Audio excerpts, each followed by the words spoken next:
വീട്ടിൽ കുഞ്ഞുവാവയുള്ളപ്പം നമ്മൾ എ സിയും ഫാനും ഉപയോഗിക്കുമ്പോൾ ശ്രദ്ധിക്കേണ്ട കാര്യങ്ങളാണ് നമ്മളിന്ന് ഡിസ്കസ് ചെയ്യുന്നത്. പ്രധാനമായിട്ടും നമ്മൾ ശ്രദ്ധിക്കേണ്ടത് ടെമ്പറേച്ചറാണ്. ഇപ്പം ഒരു ലെസ് ദാൻ 28 ഡേയ്സ് അല്ലെങ്കിൽ ന്യൂ ബോൺ പീരീഡ് എന്ന് പറയുമ്പം ആ ഒരു സമയത്ത് എ സിയുടെ ടെമ്പറേച്ചർ നമുക്കൊരു 26 to 28 വെക്കാവുന്നതാണ്.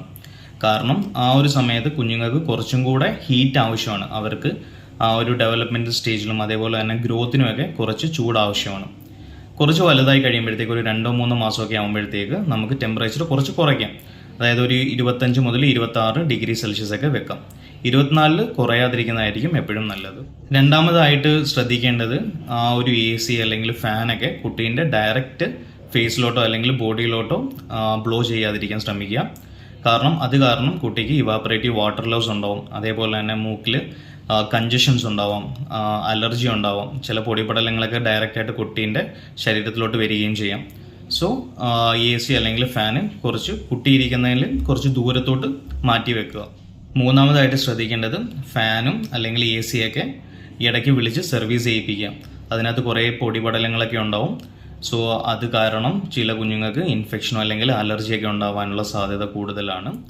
പിന്നെ ശ്രദ്ധിക്കേണ്ട ഒരു കാര്യം എന്ന് വെച്ച് കഴിഞ്ഞാൽ, നമ്മൾ ഇപ്പം വെളിയിൽ നല്ല ചൂടുള്ള സ്ഥലത്ത് നിന്ന് കുട്ടീനെ റൂമിലോട്ട് കൊണ്ടുവരുമ്പോഴത്തേക്ക് കുറച്ച് നേരത്തേക്ക് റൂം ടെമ്പറേച്ചറിൽ എന്നിട്ട് വേണം എ സി പയ്യെ ഓണാക്കി ആ ടെമ്പറേച്ചർ ഗ്രാജുവലി കുറഞ്ഞുകൊണ്ട് വരാൻ.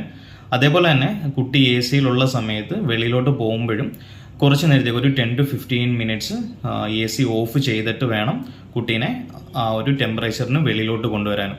കാരണം കുഞ്ഞുങ്ങൾക്ക് ഒരു കൺസിസ്റ്റൻ്റ് ആയിട്ടുള്ള ടെമ്പറേച്ചറാണ് വേണ്ടുന്നത്. പെട്ടെന്നുള്ള ടെമ്പറേച്ചർ വേരിയേഷൻസ് അവർക്ക് കുറച്ച് പ്രോബ്ലംസ് ഉണ്ടാക്കാനുള്ള സാധ്യതയുണ്ടാവും. പിന്നെ ഒരു കാര്യം ശ്രദ്ധിക്കേണ്ടത്, എ സിയിൽ കിടത്തുമ്പോഴത്തേക്ക് കുട്ടീനെ നല്ല രീതിയിൽ കവർ ചെയ്തിട്ട് കിടത്തുക. ബ്രീത്തബിൾ ആയിട്ടുള്ള കോട്ടൺ ക്ലോത്ത്സ് ആണ് എപ്പോഴും നല്ലത്.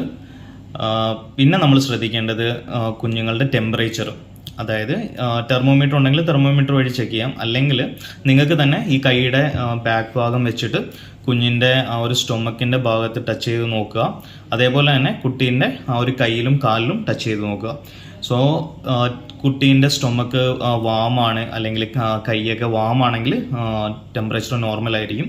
ഇല്ല അവിടെയൊക്കെ നല്ല തണുപ്പാണെന്നുണ്ടെങ്കിൽ നമ്മൾ പയ്യെ ടെമ്പറേച്ചർ കുറച്ചും കൂടെ കൂട്ടേണ്ടതായിട്ട് വരും. അതേപോലെ തന്നെ എക്സ്ട്രാ കവറിങ്ങും വേണ്ടി വരും. പിന്നെ ശ്രദ്ധിക്കേണ്ടതെന്ന് വെച്ച് കഴിഞ്ഞാൽ, കുട്ടീൻ്റെ ഈ ഒരു നെക്ക് ഭാഗത്ത് അവിടെയൊക്കെ നോക്കുക. അവിടെയൊക്കെ വിയർപ്പ് നല്ല രീതിയിലുണ്ടെങ്കിൽ ടെമ്പറേച്ചർ നമുക്ക് പിന്നെയും കുറച്ചും കൂടെ കുറയ്ക്കാം. അല്ലെങ്കിൽ ആ ഒരു എക്സ്ട്രാ കവറിങ്ങും മാറ്റാവുന്നതാണ്. പിന്നെ പ്രധാനമായിട്ടുള്ളൊരു ഡൗട്ടാണ് ഈ കുഞ്ഞുങ്ങളുടെ മൂക്ക് കഞ്ചഷൻ ആവുന്നതും അല്ലെങ്കിൽ കുഞ്ഞിന് ശ്വാസം എടുക്കാൻ ബുദ്ധിമുട്ടൊക്കെ ഉണ്ടാവുന്നത്. അത് പ്രധാനമായിട്ടും ഈ എ സി കുറേ നേരം യൂസ് ചെയ്യുമ്പോഴത്തേക്ക് ഒരു ഡ്രൈ എയർ ആവും. നമ്മൾ എ സിൻ്റെ കൂടെ ഒരു ഹ്യൂമിഡിഫയർ യൂസ് ചെയ്യുന്നത് എപ്പോഴും നല്ലതായിരിക്കും. അപ്പോഴത്തേക്ക് ആ ഒരു കഞ്ചഷനും അല്ലെങ്കിൽ മൂക്ക് ബ്ലോക്ക് ആവുന്നതും ആ ഒരു പ്രശ്നങ്ങൾ കുറയുന്നതായിരിക്കും.